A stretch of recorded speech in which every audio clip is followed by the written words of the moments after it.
What's up, guys? It's me, Daniel, with VintageMagic.com, and we're back, another car vlog video. For those of you who think I'm just staring at the camera and not really looking at the road, you're absolutely incorrect. I don't have one of those Teslas, where apparently these Tesla cars can drive without you looking, and you can play like video games and make some like scrambled eggs.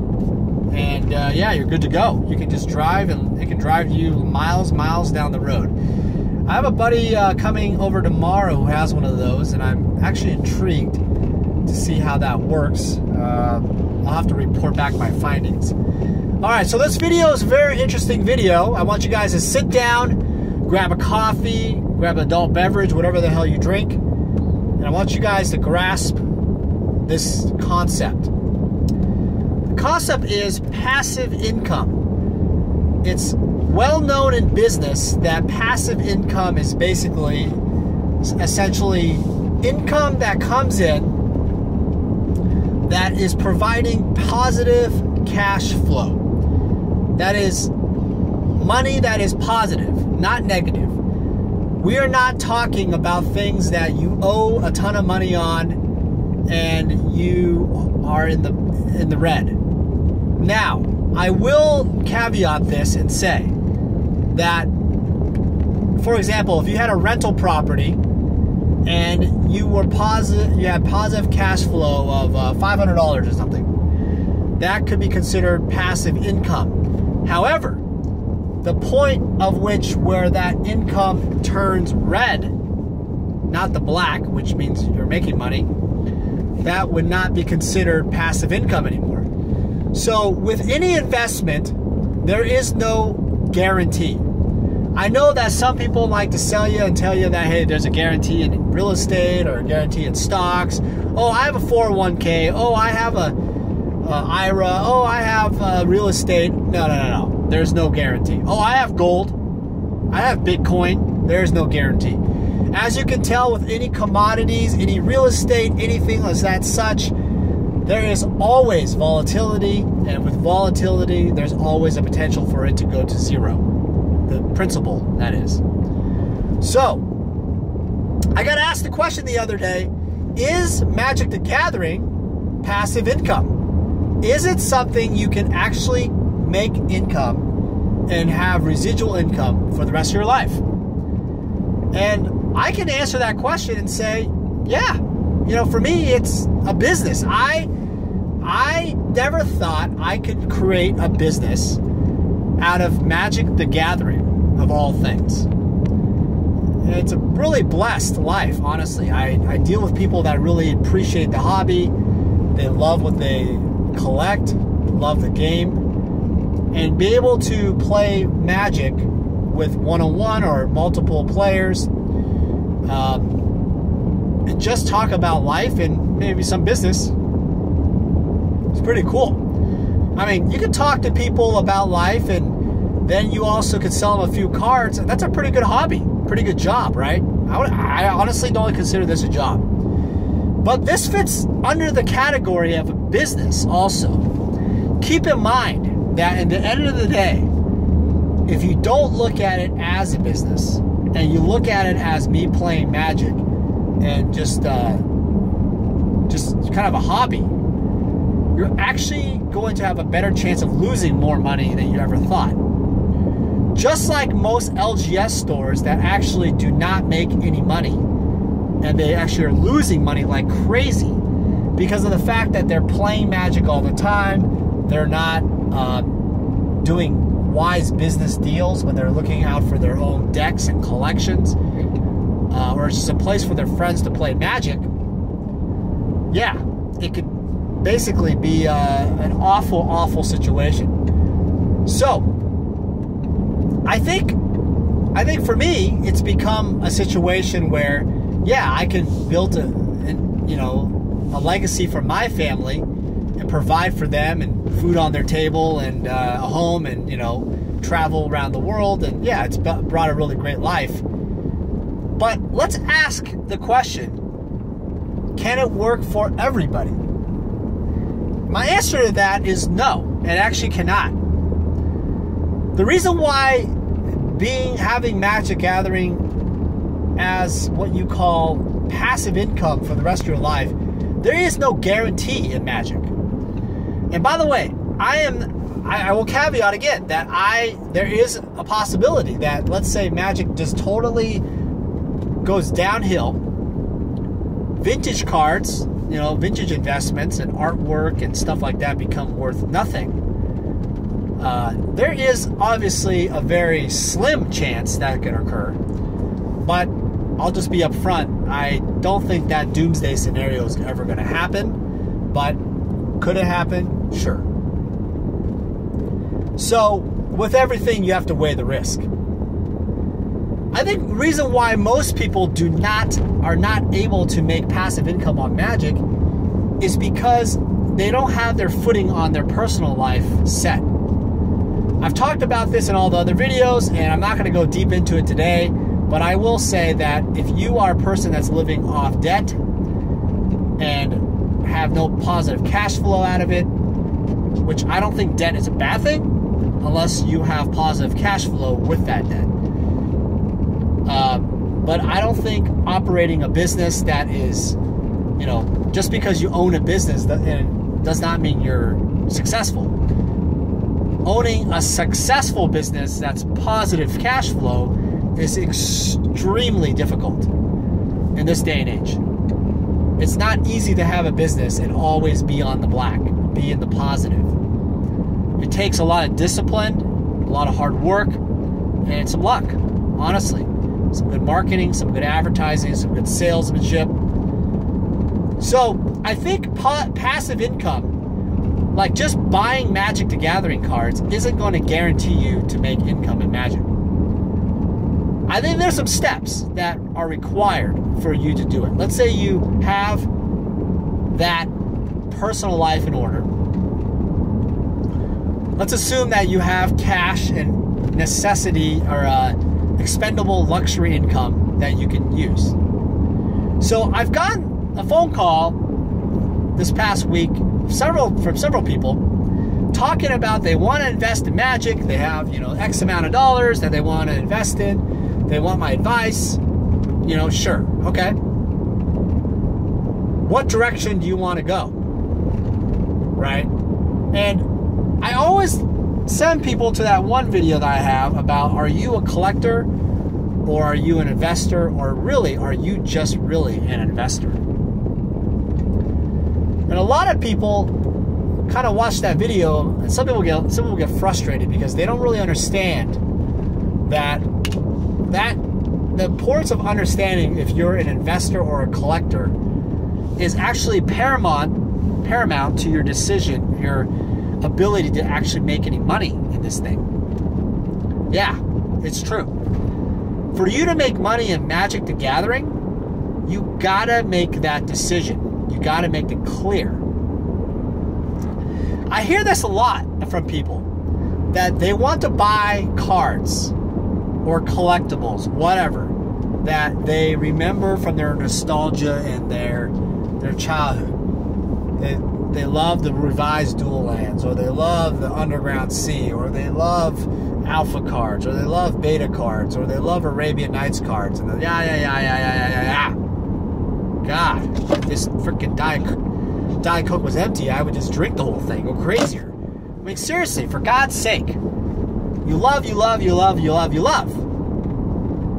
Well, I love a lot of things, but does that make me money? No.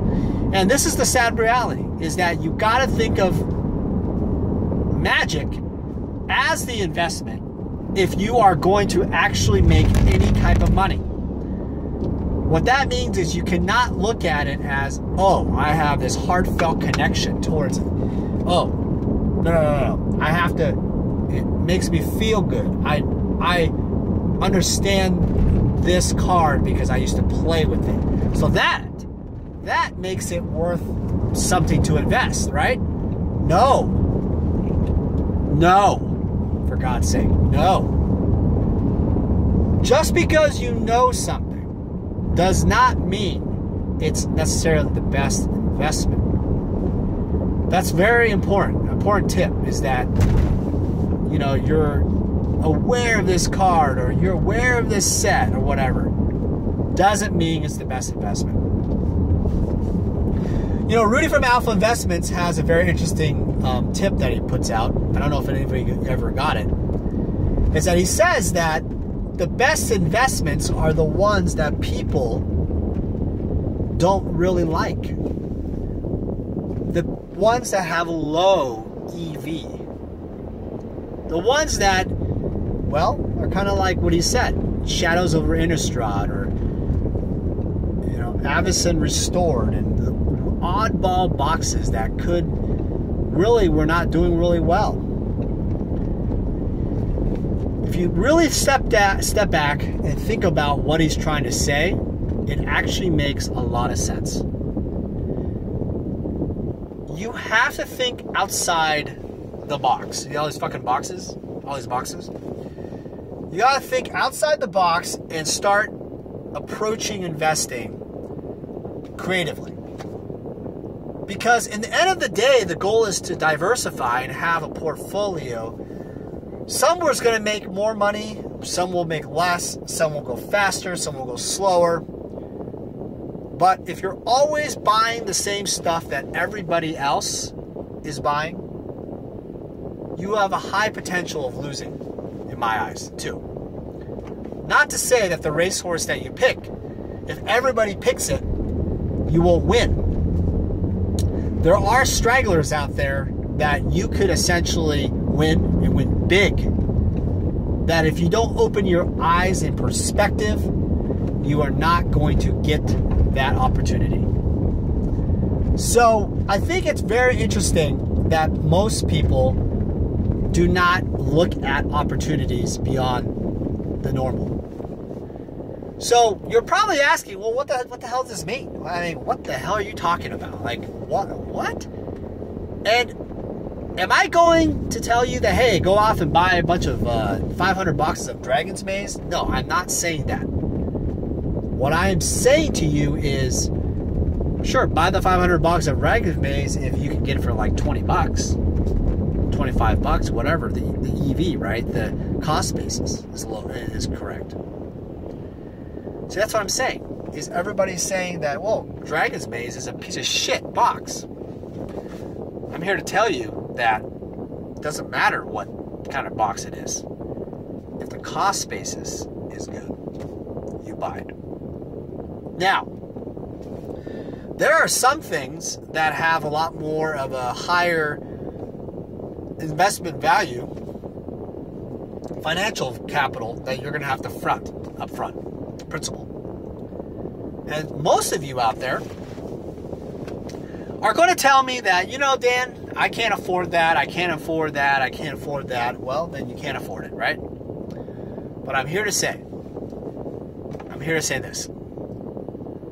Why do you think people that are very wealthy, who also in the Magic community can buy lots of Magic cards, can move markets and purchase things at large levels and make tremendous amount of profits? It's because they're willing to take the gamble on the bigger fish investments. That's right. Bigger investments equals bigger potential in some cases. Not a guarantee, but there is. There is a potential for bigger returns with bigger investments. Now, a lot of people are going to tell you that, well, that's just too much risk. Bigger investments is a bigger risk. No, that's not true. In fact, if you have more money, more cash that you're putting on the table, chances are you're going to get deals that are actually less cost basis, that actually you're going to be able to have higher potential for higher profit levels. Wow, Daniel, that makes absolutely no sense, because I've gotten deals where I've picked up stuff for like $100 and I flipped it and made $150. Well, good for you. Congratulations. But $150, you've made 50 bucks. Are you able to make off $100 typically deal that you can make 10 grand, 50 grand? Sure. If you bought a box of Alpha back in the day and it became, 150K or whatever from a $100 investment. But that's just not going to happen. That's just not going to happen, right? Those type of investments now do not occur. So you need to be a little bit more realistic. Those like buying Apple at like 50 cents or $1. And now it's trading, I don't know, $100-something. Well, it's split, so it's worth even more, right? It's like $800, $900 stock. So those days are over. What are you going to do differently so you're going to make that income? And you're going to have to front more capital sometimes. I'm not saying go off and buy a bunch of Black Lotuses and you're guaranteed profit. What I am going to say is that if you're willing to look at collections at a larger deals, put more money out there on the table, you'll actually be surprised that there's actually opportunities out there that are pretty substantial. And I'll give you a classic scenario. There was a deal that I saw a while back where I missed it. I missed it by probably a factor of 30 minutes, an hour, where a dealer had alpha beta land near mint condition, some of it, sold all of them to a guy for about $5 to $6 a card. But the caveat is you have to buy all of the basic lands. There's probably 1,000 of them. Think about this. $5 to $6, $5,000, $6,000, whatever. Alpha basic lands or beta. But you have to put up $6,000. Now, for many of you, that's your entire cash flow for a trip, or you didn't even bring that much. Look at the prices now. Some of the islands sell for $15. I've sold them for $20, $22. So you could have graded some of them, and they could have sell for $50 to $60, $70. Get a BGS 10. I've seen them sell for almost $500 to $700. Do you see my point? If you don't step up to the table and put more cash out to the casino table, the blackjack table, whatever way analogy you want to look at it, you're not going to be able to get those kind of deals. If your appetite for principal investment is only going to be like $500, you're not going to be able to grab that deal because that guy said, hey, you have to buy all of them, not buy a few, all of them. So I will leave you with that. That is the question, the original question. Is Magic, are you able to get passive income from Magic? Yes, you can. But it's going to require discipline. It's going to require timing. It's going to require some luck. It's going to require you to put more money, principal on the table and risk more on the line. And it's also going to require you to be able to not go off your little thing inside your body that's beating, your heart. A lot of things I see wrong with investing with Magic is that there's this fundamental love for the game and everything. And I think that's great. But you're not going to make money if you only buy what you like. You have to buy things that are outside the box.